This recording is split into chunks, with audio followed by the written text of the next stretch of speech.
Hello दोस्तों, आज मैं आपको अरबा कैंप 5 पे टेस्ट कैसे लगाते हैं मैं ये बताऊंगा। तो ये अरबा कैंप 5 का हमारा होम स्क्रीन है, जिसमें आप देख सकते हैं कि पहला नंबर का ये रन टेस्ट है, दूसरा टेस्ट पैरामीटर है, क्यूसी रिपोर्ट है, मेंटेनेंस है, सिस्टम सेटअप है, पेशेंट रिपोर्ट है। तो ये हमारी डिस्प्ले है और ये हमारे एक तरह से कीबोर्ड है। तो अगर आपने टेस्ट पहले लगाया होगा तो आपको पता होगा कि वैल्यू फीड करने के लिए ये यूज होते हैं नंबर, या फिर नंबर सैंपल नंबर। अगर आप कुछ यूनिक आईडी, लैब आईडी आप डालते हैं तो ये नंबर आपका यूज होगा। इसमें एंटर बटन है, जब हम होम स्क्रीन पे टेस्ट पे सेलेक्ट करने के लिए जब आगे पीछे जाते हैं तो वो यूज करना होता है, ये मैं बता दूंगा आपको। सबसे मेन इंपॉर्टेंट चीज़ है ये वॉशिंग का। जब भी आपको आप टेस्ट शुरू करते हैं तो आपको ये वॉशिंग करना होगा। वॉशिंग के लिए आप या तो वॉशिंग सोल्यूशन ले सकते हैं या डिस्टिल वाटर ले सकते हैं। इस पर आप क्लिक करके स्प्रेड करेंगे तो आपका ये हो जाएगा। ये कैलिब्रेशन बटन है, ये हमारा पेपर फीड है, ये येस और नो, यहाँ पे जीरो भी है और पॉइंट भी है, दोनों काम में यूज़ होता है। जब हम कोई कैलिब्रेशन रीसेट करते हैं और उसके फैक्टर को अगर हमें सेव करना होता है तो येस करना होता है, इसको क्लिक दबाना है। और अगर कुछ नो करना है तो फिर हमें इसको दबाना है। ये प्रिंट का ऑप्शन है, कोई हमें रिजल्ट प्रिंट करना है। ये रीसेट का है, अगर हम कोई टेस्ट रीसेट कर रहे हैं, हमें बैक जा रहे हैं, कोई कैलिब्रेशन रीसेट करते हैं, उसका है ये। और ये हमारा प्रीवियस मेनू है, एक मेनू से दूसरे मेनू हम जाते हैं, एक टेस्ट से दूसरे टेस्ट में हमें जाना है तो इसको क्लिक करना है। ये हमारे मशीन का एक एस्पिरेटर है, जिससे सैंपल स्प्रेट होता है, रिएजेंट स्प्रेट होता है, ब्लैंक स्प्रेट होता है, मतलब सब कुछ इसी से स्प्रेट होता है। इवन कि हमारी क्लीनिंग व्लीनिंग सब इसी से होता है। तो अरबा कैंप 5 में बस दो ही चीज़ें, एक डिस्प्ले, एक एस्पिरेटर है। एक हमारा ये है वेस्ट का, जो हमारा वेस्ट निकलता है। तो अब मैं आपको बता देता हूँ कि कोई टेस्ट कैसे प्रोग्राम होता है। सबसे पहले इसमें हम देखते हैं एक रन टेस्ट है, एक हमारा ये टेस्ट पैरामीटर है। तो आज मैं आपको ग्लूकोज का टेस्ट बताऊंगा कि ग्लूकोज को टेस्ट को कैसे प्रोग्राम किया जाता है, फिर टेस्ट कैसे लगाया जाता है। तो इसमें ये 2 नंबर पे हम यहाँ पे डिस्प्ले में 2 नंबर दबाएंगे तो हम ये टेस्ट पैरामीटर पे चले जाएंगे। इसके बाद हम ग्लूकोज को सिलेक्ट करते हैं। अगर ग्लूकोज या कोई भी टेस्ट सेलेक्ट करना हो तो हम इस बटन से लेफ़्ट, राइट, ये ऊपर नीचे जहाँ भी जाना हो और वहाँ जाके हम ये एंटर कर देंगे, हम उस पर प्रोफाइल में चले जाएंगे। तो ये मेरे पास मेरिल की किट है आज, और ये उसका लिटरेचर है। हम जब भी कोई टेस्ट लगाते हैं तो लिटरेचर हमें पढ़ना बहुत ज़रूरी है। लिटरेचर पढ़ के उसकी क्या कैलकुलेशन है, क्या फैक्टर है, क्या फ़िल्टर है, क्या यूज हो रहा है, उसका डिले टाइम क्या है, वो सारा हमें सेव करना होता है। तो आप देख रहे होंगे इसमें इसका 2 फ़िल्टर है, एक 505 620 का है वॉल्यूम, और ये डिले टाइम है। और इधर हमारा टेस्ट प्रोसीजर है, 1 ml हमारा रिएजेंट है और 10 माइक्रोलीटर हम सैंपल यूज़ करते हैं। तो ये हमारा ब्लैंक स्टैंडर्ड सैंपल, क्योंकि ये सेमी ऑटोमेटिक है तो हमें ब्लैंक भी फिट सेट करना पड़ेगा, स्टैंडर्ड भी पिलाना पड़ेगा, और उसके बाद हम सैंपल की प्रोसेसिंग है। तो सब में 1 ml रिएजेंट के साथ 10 माइक्रोलीटर, या तो ब्लैंक है तो हम उसमें डिस्टिल वाटर यूज़ करेंगे, स्टैंडर्ड है तो उसमें स्टैंडर्ड यूज़ करेंगे जो हमारे पास किट के साथ सप्लाई आती है। और जो हमारा टेस्ट है उसमें सैंपल में 1 ml रिएजेंट 10 माइक्रोलीटर सैंपल। तो ये मेरे पास मेरिल की किट है ग्लूकोज की, और ये मेरा स्टैंडर्ड है, इसके साथ ये स्टैंडर्ड आया हुआ है। इसकी कंसंट्रेशन यहाँ पे लिखी होती है, यहाँ पे 100 मिलीग्राम पर डेसीलीटर। तो हम इससे ग्लूकोज का फैक्टर सेट करेंगे, उसके बाद हम टेस्ट लगाएंगे। तो सबसे पहले मैं आपको प्रोग्रामिंग बता देता हूँ। इसमें हमें फ़िल्टर चेक करना होता है। तो मेरा ये 505 630 ये पहले से ही सेट है, क्योंकि इसमें एग्जैक्ट नहीं होता है तो 10-20 का ऊपर नीचे चलता है। इसके बाद इसका मेन इम्पोर्टेंट टाइम है ये हमारा डिले टाइम। डिले टाइम हर टेस्ट का अलग होता है, तो ये आप चेक कर लें कि इसका डिले टाइम क्या है। इसमें 5 सेकंड का है, तो ये इसमें भी मेरा 5 सेकंड का है। उसके बाद सैंपल वॉल्यूम और रिएजेंट वॉल्यूम क्या है। तो मेरे पास यहाँ पे 500 माइक्रोलीटर में 5 माइक्रोलीटर का सैंपल है। चूँकि हम यहाँ पे 1 ml यूज़ कर रहे हैं, तो अगर हम इसको डबल करेंगे तो 1000 प्लस 10 माइक्रोलीटर हो जाएगा। चूँकि ये 1000 माइक्रोलीटर इसमें फीड लेता नहीं है, तो इसलिए 500 के कंपेयर में ये यहाँ पे 5 किया हुआ है। अगर हम इसको सेव करना है तो हम यहाँ पे प्रीवियस करेंगे या कुछ एडिट करेंगे तो सेव का ऑप्शन वहाँ पे आ जाएगा, तो हमें क्लिक करना होगा। जैसे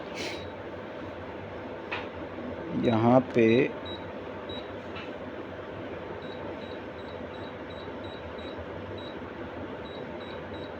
अगर मैं यहाँ पे सैंपल वॉल्यूम पहले से 5 है, अगर मैं इसको 10 करता हूँ और अगर इसको मुझे सेव करना है तो यहाँ पे प्रीवियस बटन दबाने से ये सेव का ऑप्शन आ जाएगा। तो यहाँ पे हम यस करेंगे तो सेव हो जाएंगे। चूँकि हमें अभी यस 10 जो है हमारा गलत है, इसलिए हम इसको नो करके इसको कैंसिल कर देते हैं। इसमें हम जाके देखेंगे तो सैंपल वॉल्यूम हमारा 5 ही होगा, क्योंकि हमने सेव नहीं किया। तो 500+5 का ये रेशियो है। अब हम आगे हम यहाँ से प्रीवियस करेंगे, हम बैक पे आगे और यहाँ पे आ जाते हैं हम। अगर हमें टेस्ट रन करना है तो हम यहाँ पे 1 पे आके हम टेस्ट रन करते हैं। ये ग्लूकोज है, ग्लूकोज को हमने सेलेक्ट कर लिया। उसके बाद ये मांग रहा है एस्पिरेट वाटर। ये हमारा डिस्टिल वाटर है, ये एस्पिरेटर है। एस्पिरेटर का ये बटन होता है, तो हम इसको वाटर एस्पिरेट करते हैं। ये जब बीप आएगा उसके बाद हमें हटा लेना है, चाहे हमारा रिएजेंट हो, चाहे वॉशिंग सोल्यूशन हो, कुछ भी हो, या डिस्टिल वाटर हो। जब बीप आएगा उसके बाद हमें हटा लेना है। अब यहाँ पे हम डिस्प्ले में देख रहे हैं कि यहाँ पे मांग रहा है एस्पिरेट रिएजेंट ब्लैंक। जो रिएजेंट ब्लैंक होता है वो हमारा शुगर का सिंपल रिएजेंट होता है, उसमें हम कुछ नहीं मिलाते, मतलब सिर्फ रिएजेंट होता है। तो अभी मैं रिएजेंट ब्लैंक की एब्जॉर्बेंसी चेक करनी है। मशीन रिएजेंट ब्लैंक मांग रहा है, तो ये हम एक टेस्ट ट्यूब में ये ब्लैंक लेके मैं ब्लैंक एस्पिरेट करा रहा हूँ।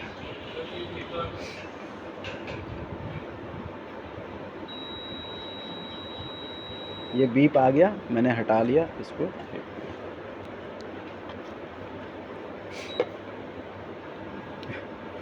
अब ये ब्लैंक का फैक्टर है, ये ब्लैंक का फैक्टर है, तो हम इसको यस करने के लिए ये यस दबाएंगे। ये हमारा ब्लैंक का फैक्टर सेट हो गया। अब हमें क्या देना है, यहाँ पे मांग रहा है एस्पिरेट स्टैंडर्ड। स्टैंडर्ड के लिए हमें 1 ml रिएजेंट में 10 माइक्रोलीटर में स्टैंडर्ड डालना है। तो वो तो मैंने पहले से एस्पिरेट करके रखा हुआ है, लेकिन फिर भी मैं आपको बता देता हूँ। ये हमारा टेस्ट ट्यूब है, क्लीन है। ये 1 ml का 1000 माइक्रोलीटर का ये मेरा माइक्रो पिपेट है। ये मैंने 1 ml ले लिया। क्योंकि मुझे स्टैंडर्ड 2 बार पिलाना है, एस्पिरेट कराना है, क्योंकि एक बार मुझे फैक्टर सेट करना है और एक दोबारा फिर उसकी वैल्यू मुझे चेक करनी है कि सही है कि नहीं है। ये मैंने 2 ml लिया है, 2 ml रिएजेंट लूँगा और इसके रेशियो में मुझे 20 माइक्रोलीटर स्टैंडर्ड लेना है।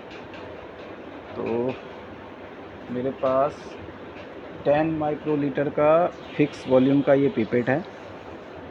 तो आप लोगों ने अगर कभी पिपेट करी होगी तो आपको पता होगा कि टिप को लिक्विड लेवल के जस्ट ऊपर रखना होता है, क्योंकि ये माइक्रो क्वांटिटी होती है। अगर मैं इस टिप को अगर पूरे लिक्विड में डिप कर दूंगा तो सारा जो स्टैंडर्ड है वो बाहर चिपक जाएगा और वो मेरे वैल्यू को इफ़ेक्ट करेगा। तो ये 2 ml है, मैंने इसमें 10 माइक्रोलीटर दिया है, 10 माइक्रोलीटर और स्टैंडर्ड इसमें मैं डालूँगा। ये मैंने ऊपर से टिप से स्प्रेड करके और ये इसमें मैंने मिक्स कर दिया। ये लग गया हमारा स्टैंडर्ड।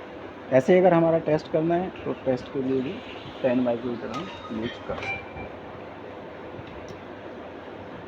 अब ये मैंने तो अभी आपको स्प्रेड करके बताया कि स्प्रेड कैसे करते हैं। ये मैंने पहले से 2 ml में 20 माइक्रोलीटर स्टैंडर्ड डाल के रखा हुआ है। ये 10 मिनट का इंक्यूबेशन था, ये लगभग हो चुका है। तो ये मैं आपको स्प्रेड करके अभी दिखाता हूँ कि इसका फैक्टर क्या होता है। अभी जो मशीन में फैक्टर है वो ब्लैंक का फैक्टर 451 है। अभी मैं स्टैंडर्ड स्प्रेड कर रहा हूँ। यहाँ से ये स्प्रेड बटन है,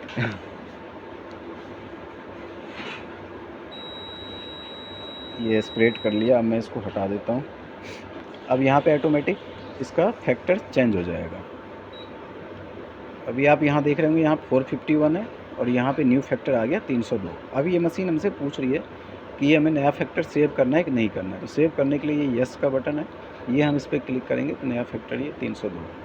मैंने आपको बोला था कि स्टैंडर्ड को मुझे 2 बार स्प्रेड करना है, क्योंकि हमें पता है कि 100 माइक्रोलीटर का है, 100 माइक्रोग्राम का है और 100 मिलीग्राम का स्टैंडर्ड है हमारा। और इसी से हमने स्टैंडर्ड सेट किया है, फैक्टर सेट किया है इसका। तो अब मैं दोबारा इसको स्प्रेड करा के देखता हूँ कि इसकी वैल्यू कितनी है। तो ये ऑलमोस्ट 100 के आसपास होनी चाहिए। जो एसडी का डेविएशन है 5% 10%, वो अलग अलग किट का अलग अलग होता है कि आप कितना वॉल्यूम आप एसडी में काउंट कर सकते हो। कई जगह 5% होता है, 10% होता है। तो ये यहाँ पे आया मेरा 102। अब स्टैंडर्ड की जो मेरी कंसंट्रेशन थी वो है 100 मिलीग्राम पर डेसीलीटर का और यहाँ पे मेरा है 102। तो कहने का मतलब ये मेरा रिज़ल्ट जो है लगभग ठीक है, लगभग नहीं बहुत अच्छा है। आइडियली तो 100 आना चाहिए, लेकिन 5% अगर हम काउंट करें तो ये ठीक है। अब ये मैंने टेस्ट का एक सैंपल है, ये इंक्यूबेट करके रखा हुआ था। 1 मिलीग्राम रिएजेंट है, 10 माइक्रोलीटर मैंने उसमें सॉरी 1 ml रिएजेंट है और 10 माइक्रोलीटर मैंने सैंपल डाला था। ये 10 मिनट का इंक्यूबेशन हो गया। मैं इसको चेक कर रहा हूँ कि इसकी वैल्यू क्या है।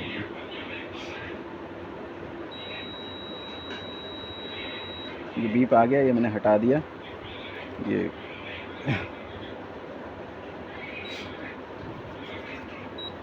आप देख रहे होंगे दोस्तों, इसका जो वैल्यू है 87 है। इसके नीचे जो होती है एब्जॉर्बेंसी होती है। अगर आपने कलरीमेट्री कभी पढ़ा होगा तो कलरीमेट्री का जो प्रोसीजर है सेम उसी के बेस पे है। जितना ज़्यादा कलर डेवलप होगा टेस्ट ट्यूब में उतना ज़्यादा उसका वैल्यू होगी शुगर की। तो ये मेरा एक दूसरा सैंपल है, इसका कम ही लग रहा है, तो देखते हैं स्प्रेड करके क्या वैल्यू आती है।